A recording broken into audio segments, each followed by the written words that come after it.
আমাদের নেতা তারেক রহমান যখন বগুড়ায় আসছেন এই সংবাদটা ইতিমধ্যেই ছড়িয়ে পড়েছে। হলো দীর্ঘ প্রায় ২০ বছর পরে আমাদের বিএনপির ভারপ্রাপ্ত চেয়ারম্যান, আমাদের বগুড়ার সন্তান, আমাদের বগুড়ার মানুষের প্রিয় ভাই, প্রিয় সন্তান, তিনি বগুড়ায় আসছেন।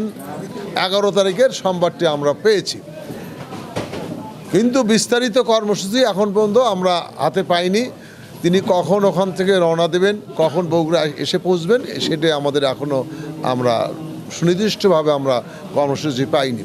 তবে আমরা এটুকু জানি যে রাত্রি যাপন তিনি বগুড়ায় করবেন এবং পরের দিনে আমরা একটা প্রোগ্রাম রেখেছি, সেটি হলো দোয়া মাহফিল।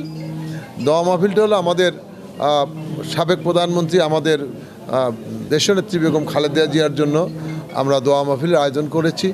সেটি এখনও স্থান আমরা সিদ্ধান্ত নেইনি, স্থানটির ব্যাপারে আলোচনা হয়েছে। আজকে আমরা মিটিং করেছি আমাদের সাংগঠনিক এবং এই দোয়া মাহফিল নিয়ে, এবং আমাদের লিডার যে আসছেন সেটি নিয়ে আলোচনা হয়েছে, অনেক কথা হয়েছে, কিন্তু আমরা কোথায় থাকবেন এটিও এখনও সিদ্ধান্ত হয়নি।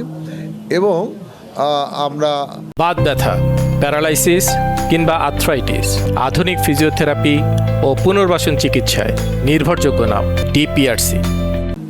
দোয়া মাহফিলটা কোন মাঠে করব, কারণ এত মানুষ হবে যে ওই কেউ আলতাফুন্নেসার খেলার মাঠের কথা বলেছেন, কেউ সেন্ট্রাল স্কুল মাঠের কথা বলেছেন, কিন্তু আমরা মনে করছি এই দুটি মাঠেই পর্যাপ্ত নয়। মানে আমাদের নেতা তারেক রহমান যখন বগুড়ায় আসছেন এই সংবাদটা ইতিমধ্যেই ছড়িয়ে পড়েছে। তো মানুষের এত আগ্রহ, এত তাদের উচ্ছ্বাস, আনন্দ যে আমরা তারেক রহমান আসছে, আমরা সেই অনুষ্ঠানে আমাদের থাকতে হবে, ম্যাডামের দোয়ায় অংশগ্রহণ করতে হবে, কিন্তু আমরা সেই ধারণ ক্ষমতা আর মতো আমরা মাঠ বগুড়ায় পাচ্ছি না।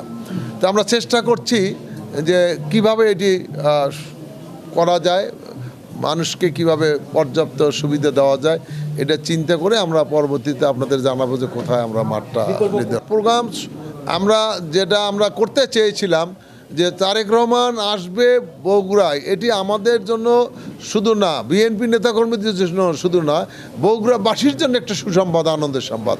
সেইটাকে তাকে গ্র্যান্ড রিসেপশন দিয়ে নিয়ে আসা, দুইটা, একটা হলো আমাদের শোকের মাস, দ্বিতীয় হলো নির্বাচনের কিছু আচরণবিধি। যেহেতু নির্বাচন আমাদের শিডিউলের মধ্যে আমরা আছি, সেই নির্বাচনের কিছু আচরণবিধি রয়েছে, আমরা নির্বাচনের আচরণবিধির প্রতি পূর্ণ শ্রদ্ধা জানিয়ে, আইনের প্রতি শ্রদ্ধা জানিয়ে আমরা আমাদের প্রোগ্রামগুলো করব।